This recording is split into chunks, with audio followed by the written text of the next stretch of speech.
Hello friends, welcome back. एक बार फिर से आप सभी का बहुत बहुत स्वागत है मेरे यूट्यूब चैनल पे। सो फ्रेंड, इस वीडियो में आज हम लोग पढ़ने वाले हैं क्लास 12 की एक पोएट्री कीपिंग क्वाइट। इसके पोएट है पेब्लो नेरूदा। चलिए इसका हिंदी एक्सप्लेनेशन देख लेते हैं ताकि ये पोएट्री आपको अच्छे समझ में आ जाए। मैंने कुछ करंट वर्ड्स के यहाँ पे मीनिंग लिख दिया हिंदी में, अगर आपको दिक्कत होगी तो आप यहाँ से देख सकते हैं। चलिए शुरू कर देते हैं पोएट्री को। कह रहे कि now we will count to 12। देखो इसमें क्या है कि जो पोएट है वो कुछ ऐसी बातें हमें बता रहे हैं कि हम अपने रोजाना की जिंदगी में क्या होते हैं, काम करते हुए इतने व्यस्त हो जाते हैं कि अपने आप के लिए समय नहीं निकाल पाते हैं। ये पोएट्री हमें ये बताती है कि अगर अपने काम को थोड़ी देर के लिए हम रोक देते हैं तो अपने बारे में क्या क्या चीजें जान लेंगे। यानी कौन कौन सी ऐसी दिक्कतें हैं जो अपने जीवन में हमेशा हम कर देते हैं लेकिन हम समझ नहीं पाते। यानी अपने भाग दौड़ भरी जिंदगी में हम किस प्रकार से अपने लिए समय नहीं निकाल पाते हैं, वो इस पोएट्री में बताया गया है। कह रहे कि now we will count to 12, यानी कि पोएट कह रहे हैं कि अब हम क्या करेंगे, वी विल काउंट, हम गिनती गिनेंगे टू 12 यानी कि 12 तक। अब आपके दिमाग में आ रहा हो कि यहाँ पे सिर्फ 12 नंबर ही क्यों लिया गया है, यहाँ 10 भी हो सकता था, 11 भी हो सकता था, 13 भी हो सकता था, लेकिन इस 12 को लेने का यहाँ पे बहुत ही अच्छा रीजन इन्होंने दिया है।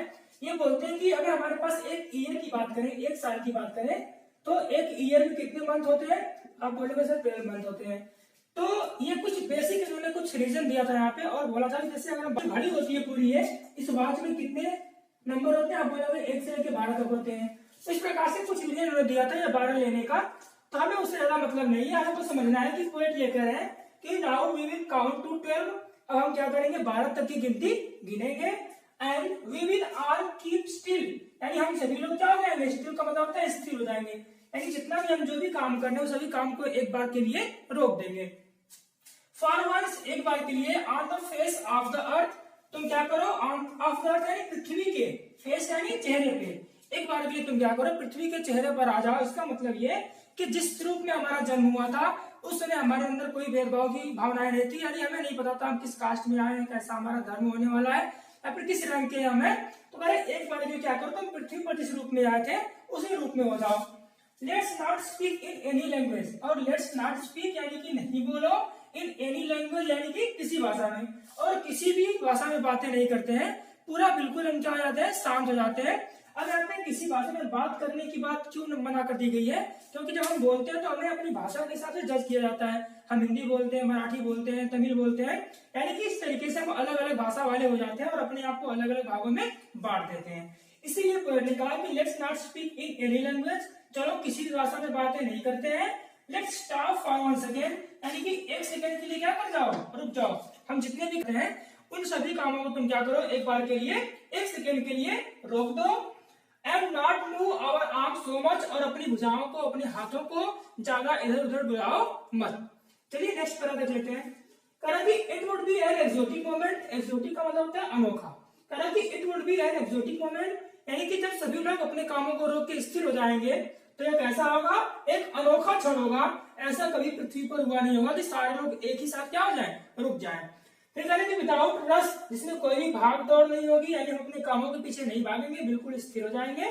विदाउट इंजन, इंजन को आप ये समझिए कि फैक्ट्रियों से लिया गया, यानी जो भी कल कारखाने चलते हैं, मशीनें चलती हैं, उनके बारे में। यानी उस समय क्या होगा, जब सारी चीजें रुक जाएंगी तो जितने भी कल कारखाने हैं, मशीनें हैं, उनसे जो भी होने वाली आवाज है वो भी क्या हो जाएगी, रुक जाएगी। फिर कह रहे कि we would all be together, इस समय हम लोग क्या करेंगे, एक दूसरे के साथ साथ रहेंगे, यानी सारे लोग मिलके एक जैसे दिखाई देंगे, न तो किसी अलग अलग भाषा में बोलेंगे और ना ही किसी अलग प्रकार के काम में लगे हुए होंगे।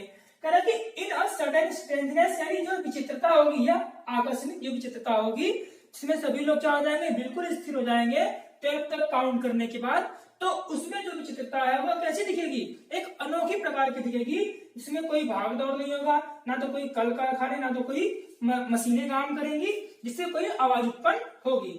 बेसिकली इसका मतलब यह है कि हम क्या करें, एक क्षण के लिए रुके और अपने बारे में सोचना शुरू कर दें कि हम क्यों इस भाग दौड़ भरी जिंदगी में भागते जा रहे हैं, लेकिन अपने शरीर के बारे में ख्याल नहीं कर रहे हैं, अपने परिवार के बारे में नहीं सोच रहे हैं। चलिए आगे कह रहा है कि फिशरमैन इन द कोल्ड, यानी कि जो मछुआरे हैं, फिशरमैन का मतलब मछुआरे, जो मछुआरे हैं इन द कोल्ड सी, जो ठंडे पानी में यानी समुद्र के ठंडे पानी में क्या करते हैं, मछलियों को पकड़ते हैं, उनके बारे में कह रहा है कि वुड नॉट हार्म वेल्स, यानी कि जब वो 12 तक गिनती गिनने के बाद सारे लोग स्थिर हो जाएंगे, अपना काम करना बंद कर देंगे, तो जो मछुआरे समुद्र में है, ठंडे पानी में रह रहे हैं, वो भी मछलियों को पकड़ना क्या कर देंगे, बंद कर देंगे, और इस तरीके से जो व्हेल मछलियां हैं उनको कोई हानि नहीं पहुंचेगी।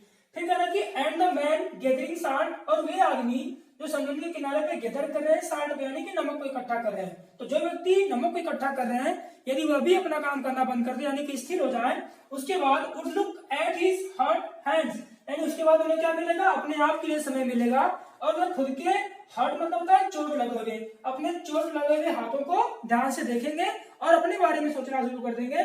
यानी कि जो मछुआरे समुद्र में मछलियां पकड़ रहे हैं ये मछलियों को पकड़ना बंद कर देंगे, मछलियों में वेल होगी वो भी क्या रहेगी, बची रहेगी, उनको भी कोई नुकसान नहीं होगा। फिर कह रहा है कि and the man gathering salt, और वे आदमी जो नमक को इकट्ठा कर रहे हैं जब वे काम करना बंद कर देंगे तो वे अपने हाथों को देखेंगे, तब उन्हें एहसास होगा कि वे अपने काम में कितने व्यस्त हो गए थे कि उनके हाथों में कितनी चोटें लगी वो उसको देख नहीं पा रहे थे। नेक्स्ट एग्जाम्पल कह रहा है कि those who prepare green wars, यानी कि वे लोग जो कि प्रिपेयर करते हैं, तैयारी करते हैं ग्रीन वार यानी कि हरित युद्धों की। हरित युद्ध से मतलब क्या कि पर्यावरण को नुकसान पहुंचाना, जैसे पेड़ों को काटना, ऐसे काम करना। तो कह रहा है कि जो लोग हरित युद्धों की तैयारी करते हैं वे भी क्या कर देंगे, इन युद्धों को बंद कर देंगे। वार्स विद गैस, और वे लोग जो हानिकारक गैसों के साथ युद्धों में आते हैं वे लोग भी क्या करेंगे, अपनी अपनी युद्धों को समाप्त कर देंगे। वार्स विद फायर्स, और जो लोग आग के साथ युद्ध करते हैं वे लोग भी क्या करेंगे, अपनी युद्धों को रोक देंगे। क्योंकि विक्ट्री विद नो सर्वाइवर्स, ऐसी जो हमें जीत मिलती है युद्ध करने के पश्चात उस युद्ध को जीतने से भी कोई मतलब नहीं मिलता है, क्योंकि नो सर्वाइवर्स, हमारे पास कोई भी सर्वाइव करने के लिए बचता नहीं, यानी कि अपने लोगों को ही खो देने के बाद हमें उस युद्ध को जीतने से कोई मतलब नहीं रहता है। फिर कह रहा है कि वो पुट ऑन क्लीन क्लोथ्स, अब कह रहा है कि जब हम लोग युद्धों को रोक देंगे तो क्या होगा, पुट ऑन क्लीन क्लोथ्स, यानी हमारे अंदर परिवर्तन आएगा, हम एक नए कपड़े को धारण करेंगे। And walk about with their brothers का मतलब अपने परिवार वालों की तरफ, अपने भाइयों की तरफ हम क्या करेंगे, जाएंगे, वॉकआउट करेंगे, उनसे मिलेंगे, उनकी तरफ जाएंगे, जिससे क्या होगा, इन द शेड यानी कि छायादार स्थानों पे, डूइंग नथिंग, बिना कुछ किए हंसी मजाक करते हुए क्या कर सकते हैं, अपने परिवार के साथ खुशी खुशी अपना जीवन यापन कर सकते हैं। तो इसमें बताया गया था कि जब हम सभी लोग 12 तक गिनती गिरने के बाद क्या करेंगे, अपने सारे कामों को रोक देंगे। तो उसी प्रकार से कोई मछुआरा जो समुद्र में मछलियां पकड़ रहा है तो वह समुद्र में ही रुक जाएगा। इस तरीके से फिर मछलियों को कोई हानि वह नहीं पहुंचा पाएगा। फिर कह रहा है कि जो आदमी नमक को इकट्ठा कर रहा है वह आदमी क्या करेगा, रुकने के बाद अपने चोट लगे हुए हाथों को ध्यान से देख पाएगा, तब उसे इस बात का एहसास होगा कि हाँ वो अपने काम में कितना लीन हो गया था और उसने अपने शरीर पे लगे हुए चोटों का भी ख्याल नहीं किया। फिर कह रहे हैं कि those who prepare green wars, यानी वे लोग जो हरित युद्धों की तैयारी करते हैं, हरित युद्ध का मतलब कि जो पेड़ पौधों को काटते हैं, नुकसान पहुंचाते हैं, उनके बारे में। वार्स विद गैस, जो लोग क्या करते हैं, हानिकारक गैसों से लड़ाइयां करते हैं। वार्स विद फायर, जो लोग अग्नि के साथ यानी आग के साथ लड़ाइयां करते हैं। विक्ट्री, वे जीत भी जाते हैं तो उसका कोई मतलब नहीं होता है, क्योंकि नो सर्वाइवर्स, उनको आगे ले जाने वाला कोई बचा नहीं होता है। तो ऐसे युद्धों से हमें कोई मतलब ही नहीं होगा जो हमारे लोगों को क्या कर दे, समाप्त कर दे। फिर कह रहा है कि पुट ऑन क्लीन क्लोथ्स, यदि हम सब लोग इन युद्धों को रोक देते हैं तो हम क्या करेंगे, एक नए रूप में आ जाएंगे, यानी एक नए कपड़े पहन लेंगे। And walk about with their brothers, अपने भाइयों के पास हंसी खुशी से जाएंगे। इन द शेड, छायादार स्थानों पे एक साथ मिलकर रहेंगे। डूइंग नथिंग, यानी कोई भी काम न करते हुए क्या करेंगे, अपने बारे में सोचेंगे, अपने परिवार के साथ रहेंगे। चलिए आगे देख लेते हैं 5वां नंबर। कह रहा है कि what I want should not be confuse, यानी पोएट ये कहते हैं कि व्हाट आई वांट, जो मैं इस पोएट्री के माध्यम से आपको बताना चाहता हूँ, व्हाट आई वांट, जो मैं आपको बताना चाहता हूँ, शुड नॉट बी कंफ्यूज, उसके अर्थ के बारे में आप कंफ्यूज मत होइएगा, यानी उस अर्थ में गुमराह मत होइए जो मैं आपको बताना चाहता हूँ। यहाँ पे करेंगे कि टोटल इनएक्टिविटी, करेंगे जो मेरा कहने का मतलब था कि टोटल इनएक्टिविटी, अपने सारे कामों को रोक दीजिए। इसका मतलब ये नहीं कि आप बिल्कुल निष्क्रिय हो जाइए।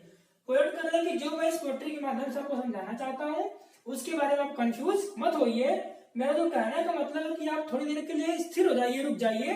इसका मतलब ये नहीं कि आप टोटल इनएक्टिव हो जाए, सारे काम करना बंद कर देंगे, ये पोएट के कहने का मतलब नहीं है। करेंगे life is what it is about, यानी जीवन क्या है यह बताना चाहते हैं। इट इज अबाउट, इसके बारे में यह कहना चाहते हैं।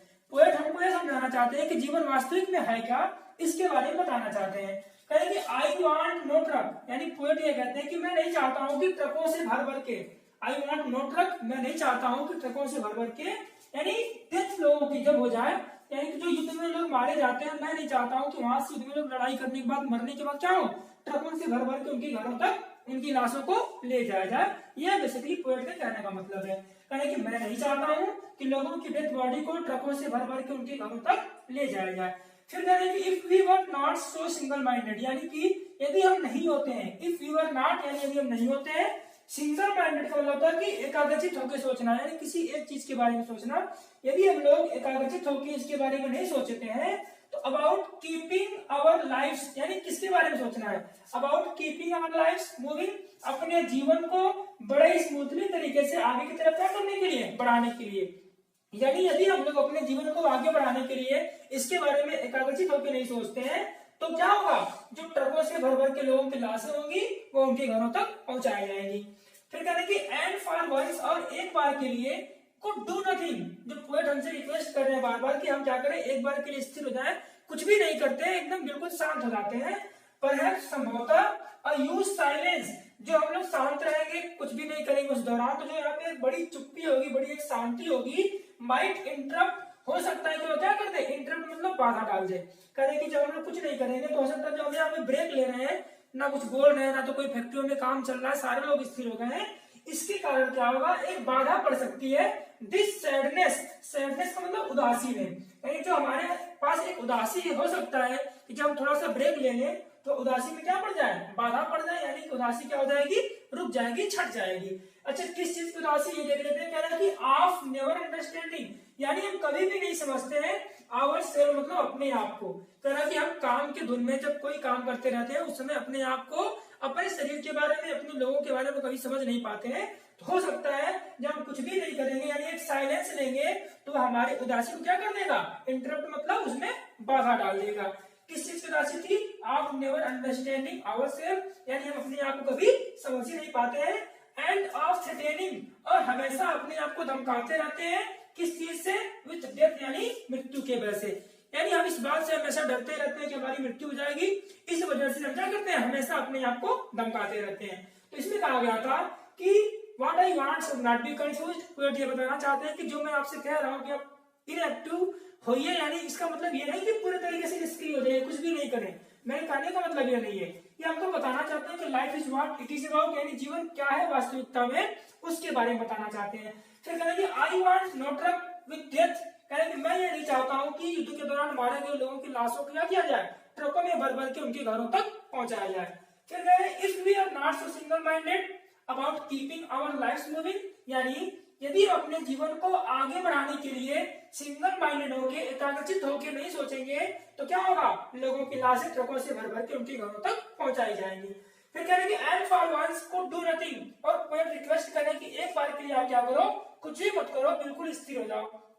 परहैप्स अ यूज साइलेंस, संभवतः जो एक बड़ी शांति हम लोग यहाँ पे लेंगे, एक बड़ा ब्रेक लेंगे, इसमें कुछ नहीं करेंगे, माइट इंटरप्ट दिस सैडनेस, वह इस उदासी को क्या कर देगा, इंटरप्ट मतलब उसमें बाधा डाल देगा, उदासी को रोक देगा।